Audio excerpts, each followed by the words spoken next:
Westminster Abbey.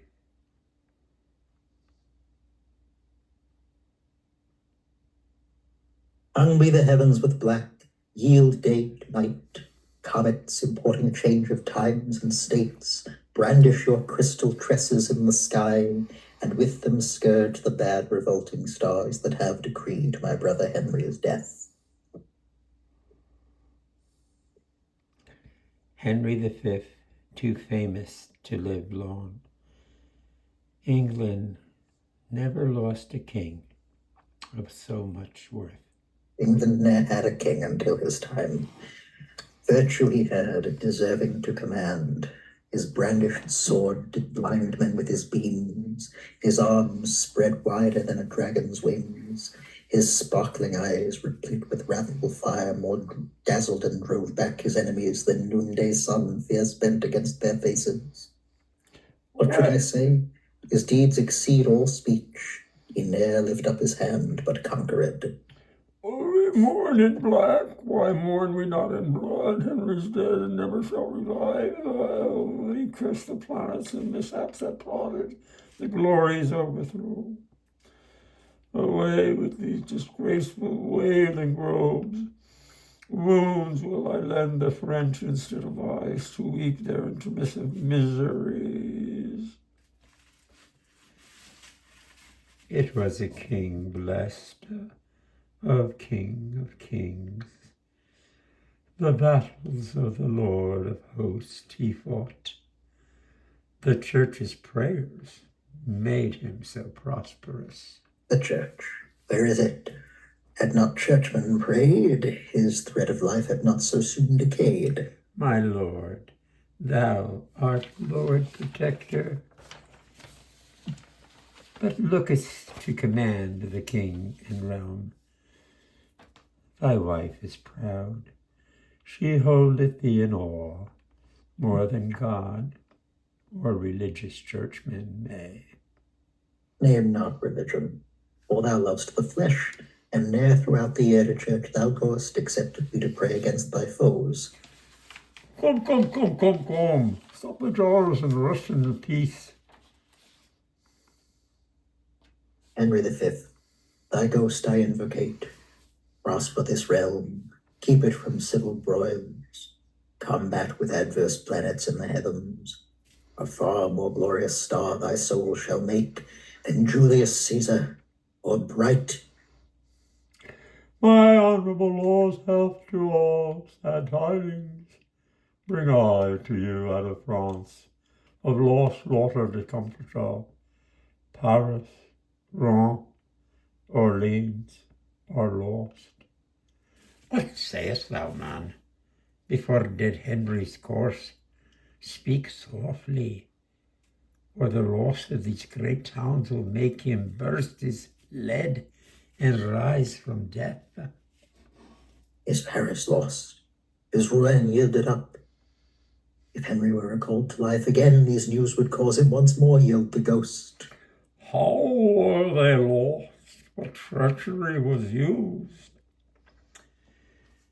No treachery, but want of men and money amongst the soldiers. That's what's muttered. That here you maintain several factions, and whilst the field should be dispatched and fought, you are disputing twixt your generals. Awake, awake, English nobility. Let not sloth dim your honours now begot.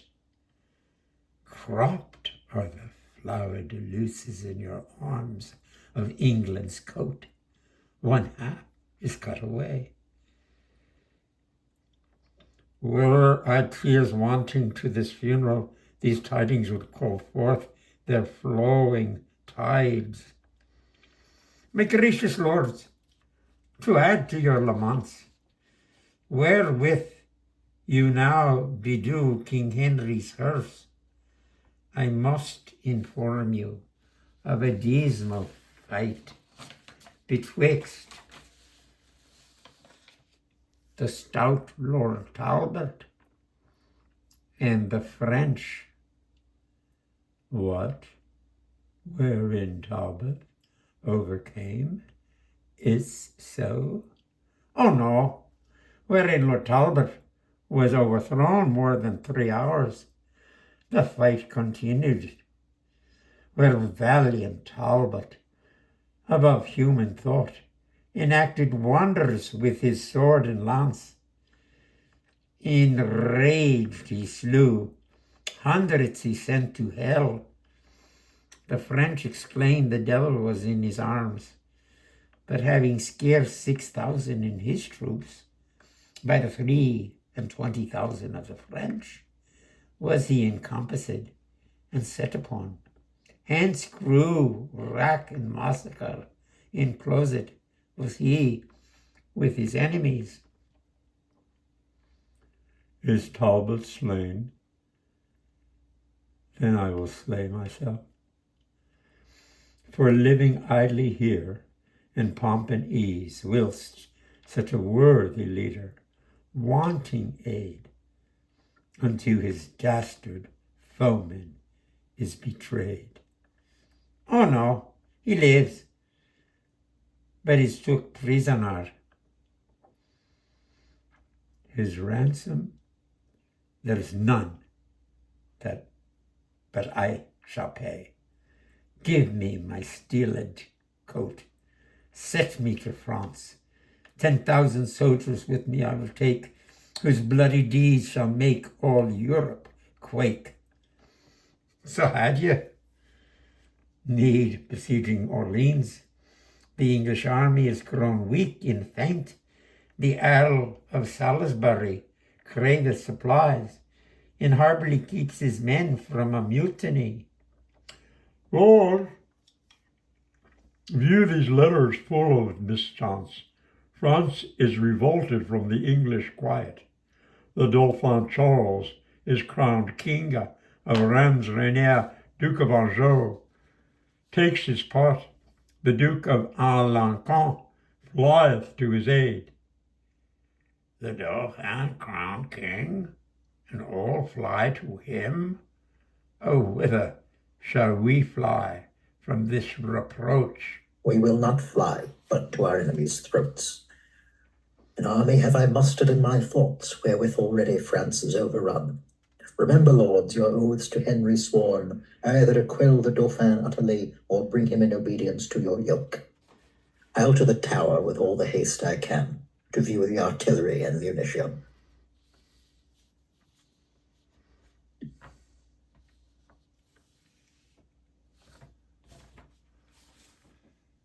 To the tower scene?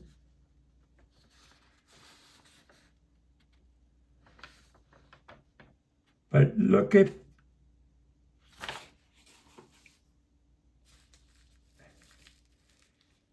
how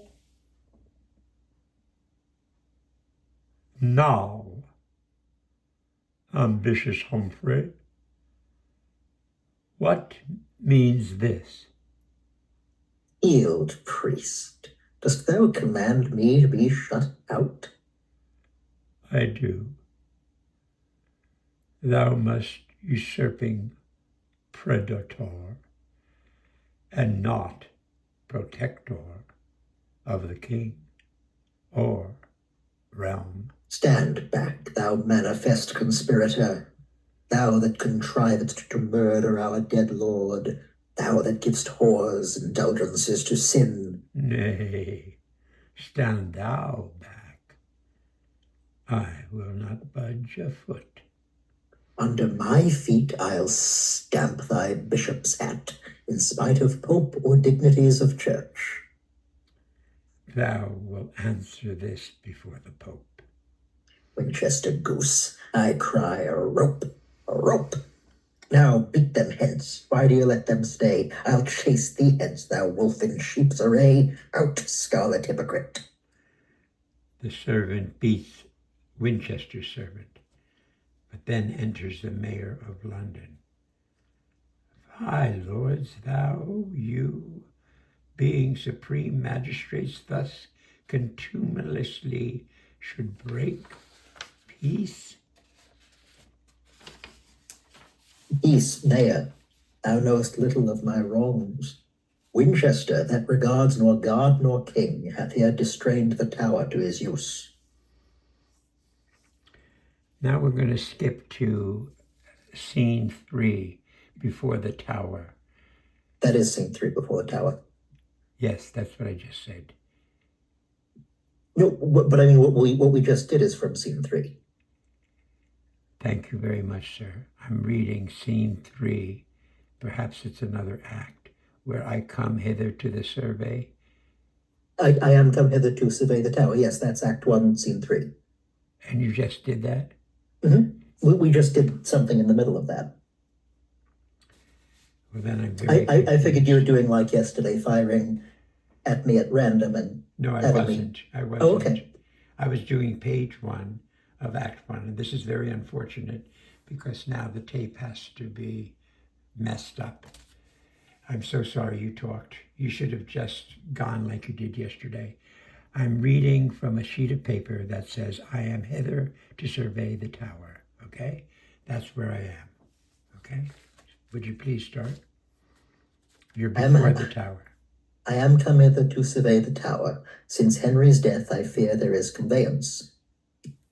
Open the doors, 'tis Gloucester that calls. Who's there that knocketh so imperiously? It's the noble Duke. Whoever he be, you may not enter. Villain, answer you, so the Lord Protector. The Lord protect him, so I answer him.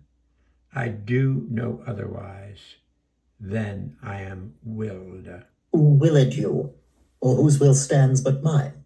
There's none protector of the realm but I. Shall I be flouted thus by dunghill grooms? Open the doors. Here's Gloucester that would enter. Have patience, noble Duke. I may not open. The Bishop of Winchester forbids it. From him I have express commandment. Nor thou, nor anyone of thine shall be let in. Faint-hearted jailer, prizest him for me? Arrogant Winchester, that haughty prelate, whom Henry our late sovereign ne'er could brook. Thou art no friend to God or to the king.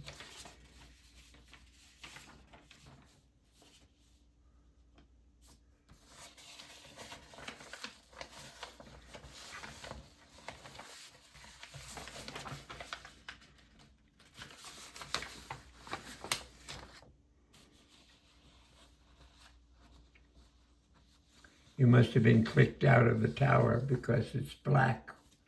Now it's not black where you are. Because we're going to run out of time, let's go to,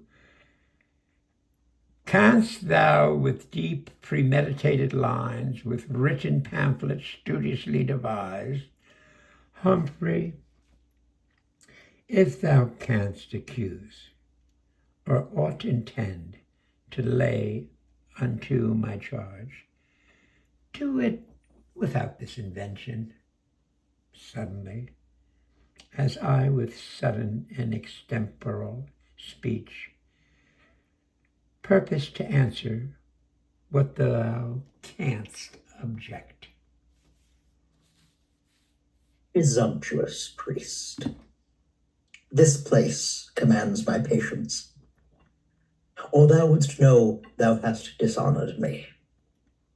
Think not, although in writing I preferred the manner of thy vile, outrageous crimes, that I have forged, or that I am not able verbatim to rehearse the method of my pen. No, prelate, such is thine audacious wickedness, thy lewd, pestiferous, and dissentious pranks, as very infants prattle of thy pride. Thou art a most pernicious usurer, forward by nature, enemy to peace, lascivious, wanton, more than well beseems a man of thy profession and degree. Beside, I fear me, if thy thoughts were sifted, the king, thy sovereign, is not quite exempt from envious malice of thy swelling heart. Oh, I defy thee. Lords, vouchsafe to give me hearing of what I shall reply. If I were covetous, ambitious, or perverse, as he will have me, how am I so poor?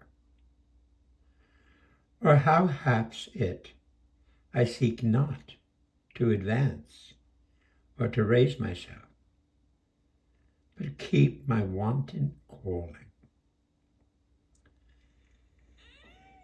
And for dissension, who preferreth peace more than I do, except I be provoked? No, my good lords, it is not that offends. It is not that hath incensed this Duke. It is because no one should sway but he. No one but he should be about the king. And that engenders thunder in his breast and makes him roar these accusations forth. But he shall know I am as good. As good. Aye, lordly sir. For what are you, I pray, but one imperious in another's throne?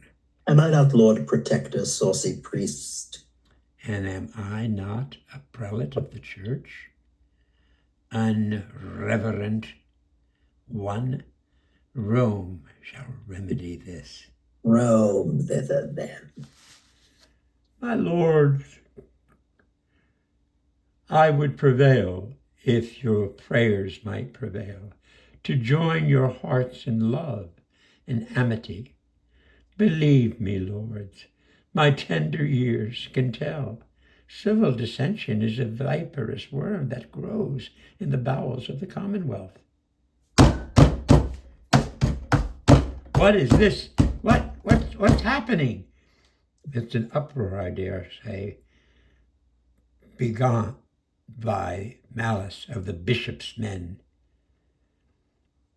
O my good lords and virtuous King Henry, the bishop and the duke, the men forbidden late to carry any weapon, have filled their pockets full of pebblestones, and pelt so fast to one another's pat, that many had their giddy brains knocked out, and our windows are all broke down in the street, and we fear it compelled to shut our shops. We charge you on allegiance to ourselves to hold your slaughtering hands and keep peace. Pray, uncle, mitigate this strife. Nay, if we are forbidden to stones, I will fall to it with my teeth.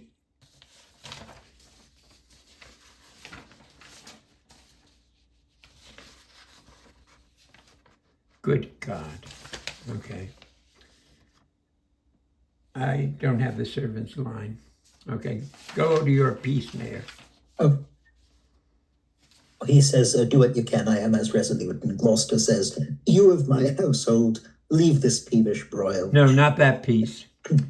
The piece where it says, peace, thou knowest little of my wrongs, Winchester. That regards not. Okay. Peace, Mayor, thou knowest little of my wrongs. Winchester, that regards nor guard nor king, hath yet distrained the tower to his use. Duke Humphrey, here, you're a foe to citizens, one that still motions war, and never peace, that seeks to overthrow religion. Would you now have armor here out of this tower? What, to crown himself king and suppress the prince? I will not answer thee with words, but blows. The mayor says, naught rests for me in this tumultuous strife, but to make open proclamation. All manner of men assembled here in arms this day against God and King. I charge and command you in the highest name to repair to your several dwelling places, and henceforth not wear, handle, or use any sword, weapon, or dagger in your quarrels together upon the pain of death. Bishop, I'll be no breaker of the law, but we shall meet and break our minds at large. Gloucester, we will meet to thy cost, be sure. Thy heart blood I will have for this day's work. I call guards, if you will not away. This bishop is more haughty than the devil. Mayor, farewell. Thou dost but what thou mayest. Abominable Gloucester, guard thy head, for I intend to have it ere before long. Good God, these nobles should be out of my stomach bare. I myself might fight once like this in 40 years.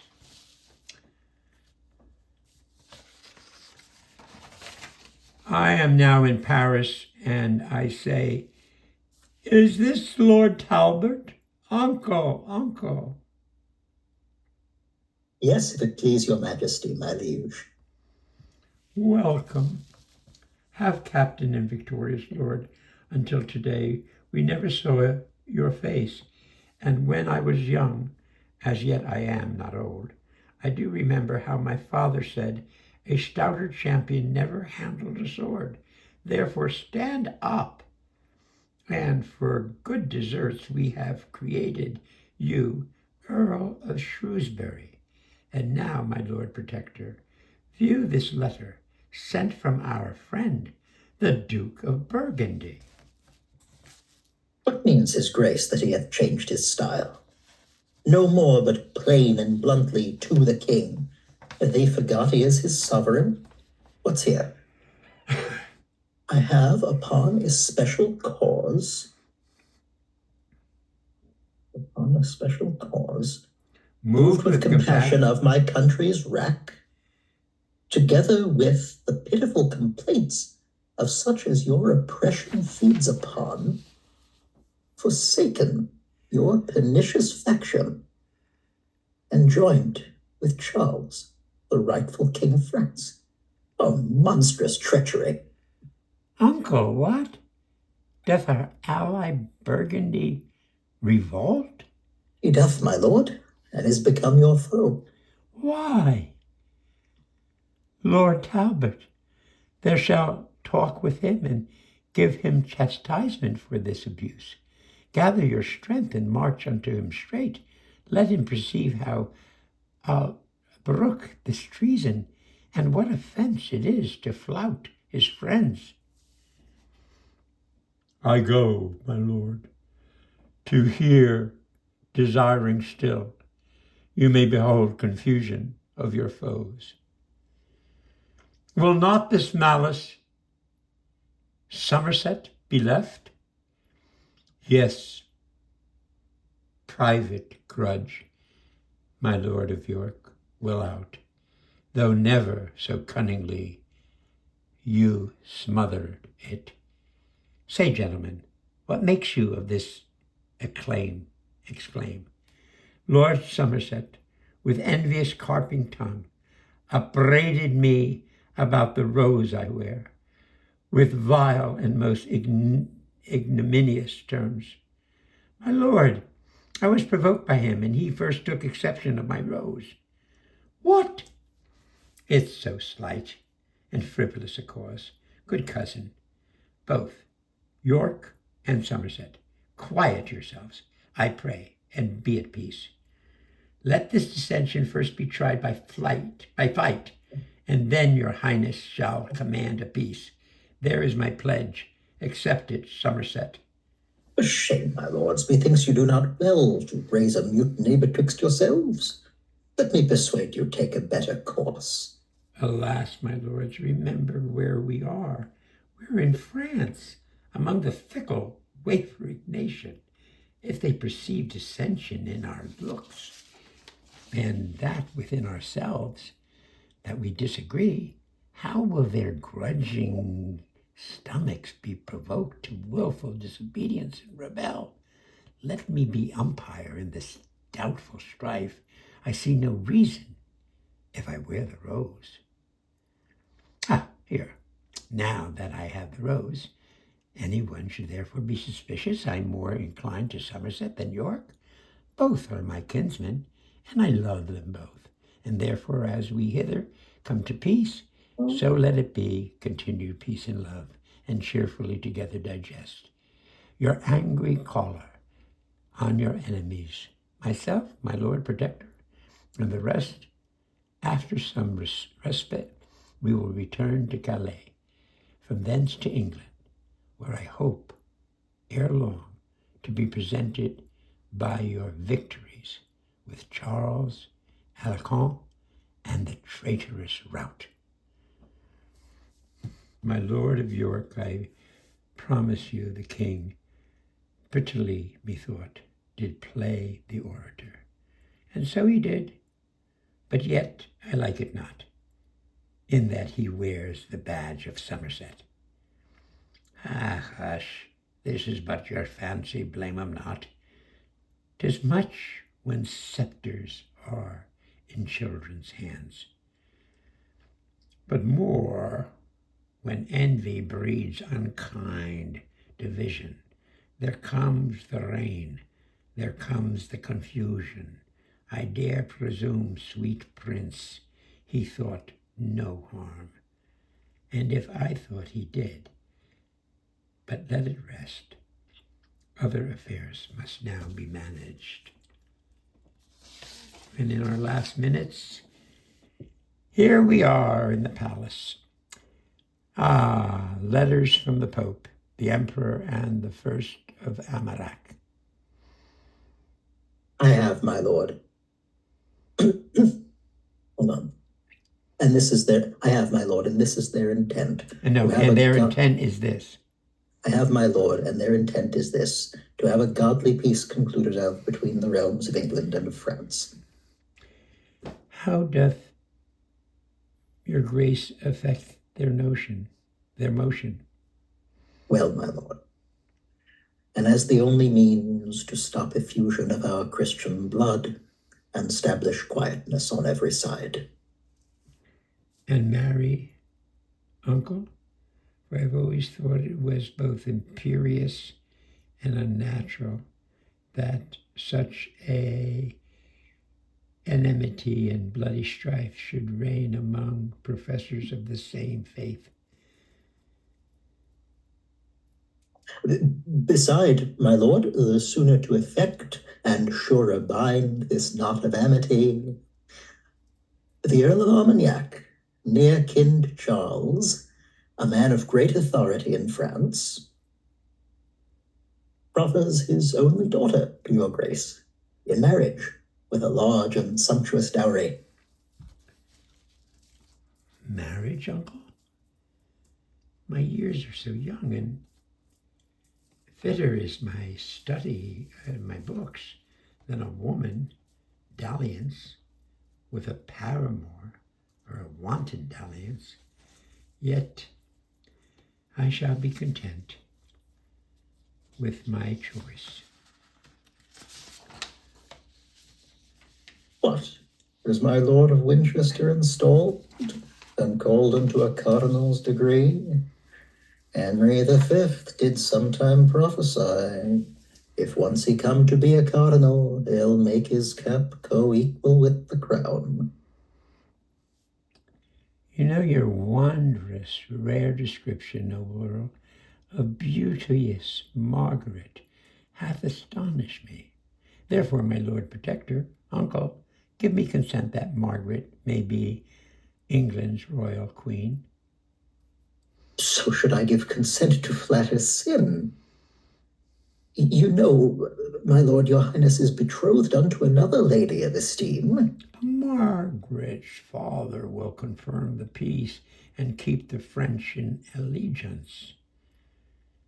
And so the Earl of Armagnac may do, because he is near kinsman unto Charles. Beside, his wealth doth warrant a liberal dower, where Rainier sooner will receive than give.